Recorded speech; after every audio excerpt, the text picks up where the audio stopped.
В целях защиты граждан в период пандемии председателем правительства России Михаилом Мишустиным подписано постановление о максимальных выплатах безработным. Так, согласно постановлению 485 от 12 апреля 2020 всем, кто уволен с 1 марта этого года, полагается пособие с апреля по июнь по безработице в размере МРОТ. Стать на учет можно в режиме одного окна или дистанционно.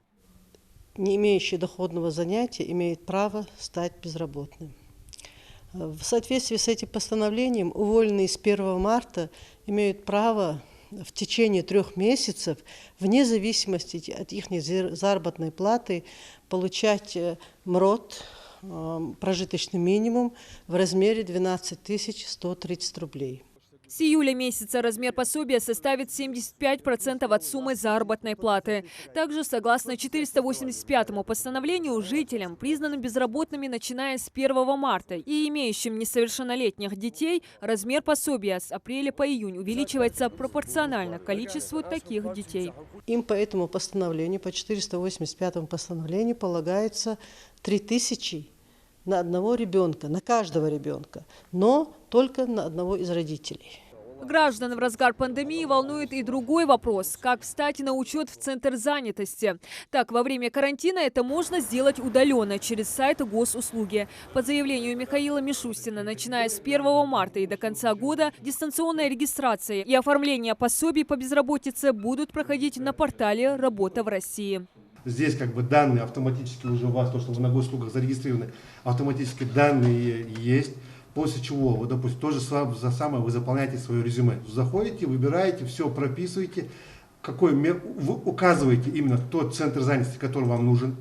Здесь есть, да, выбрать можно в регион наш, допустим, Республику Ингушетия, наш центр занятости. Также мы можем прописать, что расчетный счет, что почтовый перевод, это касаемо кредитных учреждений и отделений почты. Прописываем адрес электронной почты и телефон для обратной связи, да, чтобы специалист после рассмотрения мог отправить, довести до вас информацию. А в остальном никаких данных прикреплять, сканы каких-то документов, ничего не нужно.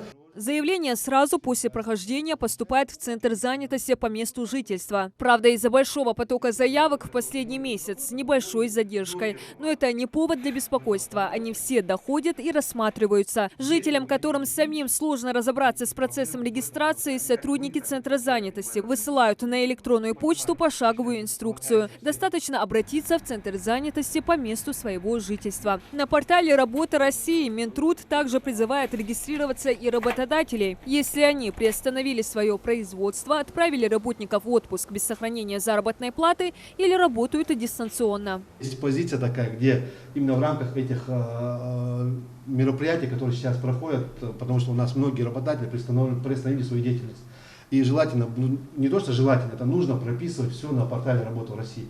Скольких они граждан перевели на дистанционную работу, скольких они перевели в отпуска без содержания. Да? Потому что в будущем все мероприятия, которые будут разрабатываться Минтрудом для наших работодателей, первоначально все это будет смотреться только на портале «Работа в России». Очень часто граждане сталкиваются со случаями, когда забыли пароль на портале госуслуг и не могут его вспомнить. Минтруд просит не отчаиваться, учетную запись можно легко восстановить. Я знаю, есть очень много людей, которые в свое время, услышав про госуслуги, делали регистрацию, вносили свои персональные данные, давали разрешение на обработку этих персональных данных. Но на сегодняшний день они просто забыли пароль. И очень много звонков в том плане, что люди, забывшие пароль, думают, что они не могут попасть на эти госуслуги. Но там все просто. Там есть такой рубрикатор, в котором сказано, что вы забыли пароль, ну давайте мы вам его напомним. С момента объявления нерабочих дней активность посещения портала жителями Ингушетии начала расти. Сейчас всего на сайте 1323 резюме безработных жителей республики. 834 человек зарегистрированы как ищущие работу. Люди, которые стали на учет 9 апреля, уже признаны безработными. Диана Дударова, Магомед Дидигов. Новости 24.